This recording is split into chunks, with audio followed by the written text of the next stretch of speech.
अल्लाह के नाम पर 1 रुपया दे दो बेटा। ये जुमला सुनकर मैं चौंक उठा। मेरे बढ़ते हुए कदम रुक गए। मैंने चौंक कर उस बूढ़े फकीर की तरफ देखा। जैसे ही मेरी नजर उसके चेहरे पर पड़ी, मैं ठग कर रह गया।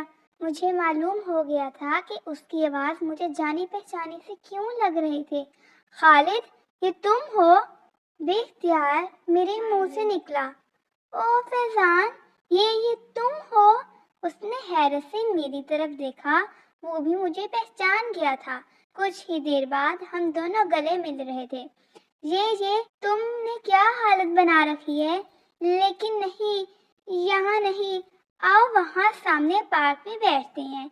मैं उसमें ले गया। लोग मुझे अजीब सी नजरों से देख रहे थे, लेकिन मुझे किसी की भला क्या परवाह थी। हाँ, आप बताओ।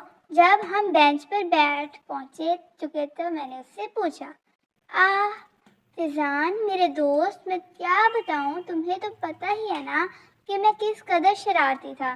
क्या और क्या तालिब तलबा सब ही मेरी शरारतों से तंग रहते थे। एक दिन स्कूल से छुट्टी के बाद जब मैं स्कूल से बाहर निकला तो एक नाबीना आदमी सड़क के किनारे खड़ा था। मुझे शरारत सूझी, मैंने उसकी लाठी छीनी और भाग खड़ा हुआ। वो बूढ़े मुझे बददुआएं देने लगे। अल्लाह करे तुम मुझ जैसा हो जाए, लाठी के बगैर ना चल सके। और चंद ही साल गुजरे तो मैं एक दिन चलती बस से उतरने लगा तो बुरी तरह गिर पड़ा और लंगड़ा हो गया। उस दिन से मेरी हालात बदतर होने लगे। दोस्त, रिश्तेदार, घर वाले सब न जाने क्यों मुझसे नफरत करने लगे। सबने मुझे छोड़ दिया और अब मैं भीख मांगता फिरता हूँ।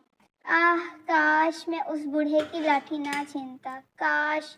इतना कहकर खालिद फूट फूट कर रोने पड़ा, जबकि फैजान खलाओं में घूरता हुआ कुछ तलाश कर रहा था। माजी की गुमशुदा और रात का वो एक वर्क, वो एक दुआ जिसने उसकी जिंदगी बना दी थी।